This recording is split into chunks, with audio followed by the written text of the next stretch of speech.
श्री भगवान बोले, ज्ञान में भी अति उत्तम उस परम ज्ञान को मैं फिर कहूंगा, जिसको जानकर सब मुनिजन इस संसार से मुक्त होकर परम सिद्धि को प्राप्त हो गए हैं। इस ज्ञान को आश्रय करके अर्थात धारण करके मेरे स्वरूप को प्राप्त हुए पुरुष सृष्टि के आदि में पुनः उत्पन्न नहीं होते और प्रलय काल में भी व्याकुल नहीं होते। हे अर्जुन, मेरी महत ब्रह्म रूप मूल प्रकृति संपूर्ण भूतों की योनि है, अर्थात गर्भाधान का स्थान है, और मैं उस योनि में चेतन समुदाय रूप गर्भ को स्थापन करता हूँ। उस जड़ चेतन के संयोग से सब भूतों की उत्पत्ति होती है। हे अर्जुन, नाना प्रकार की सब योनियों में जितनी मूर्तियां अर्थात शरीरधारी प्राणी उत्पन्न होते हैं, प्रकृति तो उन सब की गर्भ धारण करने वाली माता है, और मैं बीज को स्थापन करने वाला पिता हूँ। हे अर्जुन, सत्वगुण, रजोगुण और तमोगुण, ये प्रकृति से उत्पन्न तीनों गुण अविनाशी जीवात्मा को शरीर में बांधते हैं। हे निष्पाप, उन तीनों गुणों में सत्व गुण तो निर्मल होने के कारण प्रकाश करने वाला और विकार रहित है। वह सुख के संबंध से और ज्ञान के संबंध से अर्थात उसके अभिमान से बांधता है। हे अर्जुन, राग रूप रजोगुण को कामना और आसक्ति से उत्पन्न जान। वह इस जीवात्मा को कर्मों के और उनके फल के संबंध से बांधता है।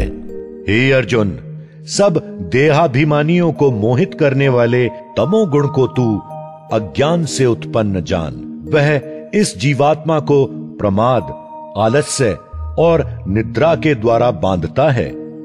हे अर्जुन, सत्वगुण सुख में लगाता है और रजोगुण कर्म में तथा तमोगुण तो ज्ञान को ढककर प्रमाद में भी लगाता है। हे अर्जुन, रजोगुण और तमोगुण को दबाकर सत्वगुण, सत्वगुण और तमोगुण को दबाकर रजोगुण, वैसे ही सत्वगुण और रजोगुण को दबाकर तमोगुण होता है अर्थात बढ़ता है।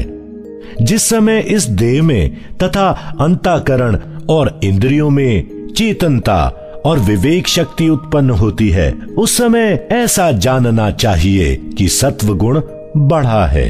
हे अर्जुन, रजोगुण के बढ़ने पर लोभ, प्रवृत्ति, स्वार्थ बुद्धि से कर्मों का सकाम भाव से आरंभ, अशांति और विषय भोग की लालसा, ये सब उत्पन्न होते हैं।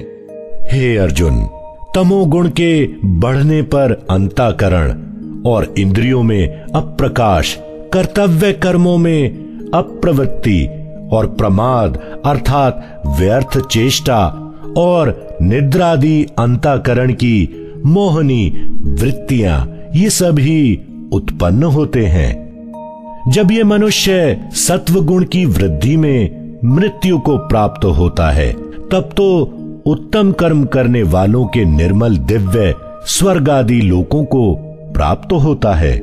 रजोगुण के बढ़ने पर मृत्यु को प्राप्त होकर कर्मों की आसक्ति वाले मनुष्यों में उत्पन्न होता है, तथा तमोगुणों के बढ़ने पर मरा हुआ मनुष्य कीट, पशु आदि मूढ़ योनियों में उत्पन्न होता है। श्रेष्ठ कर्म का तो सात्विक अर्थात सुख, ज्ञान और वैराग्य आदि निर्मल फल कहा है। राजस कर्म का फल दुख एवं तामस कर्म का फल अज्ञान कहा है। सत्व गुणों से ज्ञान उत्पन्न होता है और रजोगुण से निसंदेह लोभ तथा तमोगुण से प्रमाद और मोह उत्पन्न होते हैं और अज्ञान भी होता है। सत्व गुण में स्थित पुरुष स्वर्ग आदि उच्च लोकों को जाते हैं।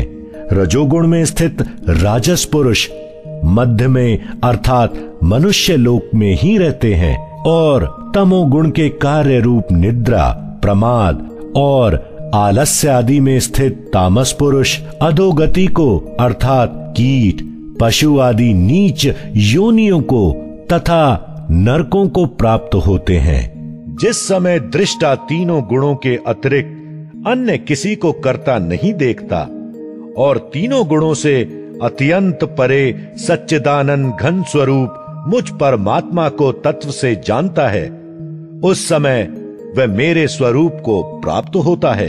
यह पुरुष शरीर की उत्पत्ति के कारण रूप इन तीनों गुणों को उल्लंघन करके जन्म, मृत्यु, वृद्धावस्था और सब प्रकार के दुखों से मुक्त हुआ परमानंद को प्राप्त होता है।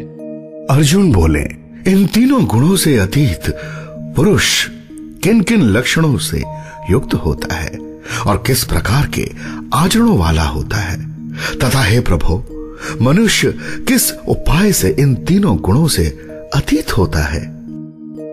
श्री भगवान बोले, हे अर्जुन, जो पुरुष सत्व गुणों के कार्य रूप प्रकाश को और रजोगुणों के कार्य रूप प्रवृत्ति को तथा तमोगुण के कार्य रूप मोह को भी ना तो प्रवृत्त होने पर उनसे द्वेष करता है और ना निवृत्त होने पर उनकी आकांक्षा करता है, जो साक्षी के सदृश स्थित हुआ गुणों के द्वारा विचलित नहीं किया जा सकता और गुण ही गुणों में बरतते हैं, ऐसा समझता हुआ जो सच्चिदानंद घन परमात्मा में एक ही भाव से स्थित रहता है एवं उस स्थिति से कभी विचलित नहीं होता, जो निरंतर आत्म भाव में स्थित दुख सुखों को समान समझने वाला, मिट्टी, पत्थर और स्वर्ण में समान भाव वाला, ज्ञानी, प्रिय तथा अप्रिय को एक सा मानने वाला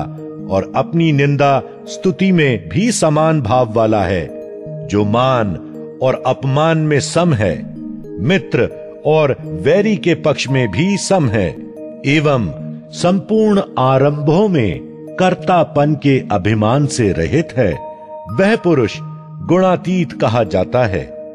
और जो पुरुष अव्याभिचारी भक्ति योग के द्वारा मुझको निरंतर भजता है, वह भी इन तीनों गुणों को भली भांति लांघ कर सच्चिदानंद घन ब्रह्म को प्राप्त होने के लिए योग्य बन जाता है, क्योंकि उस अविनाशी पर ब्रह्म का और अमृत का तथा नित्य धर्म का और अखंड एक रस आनंद का आश्रय मैं हूं।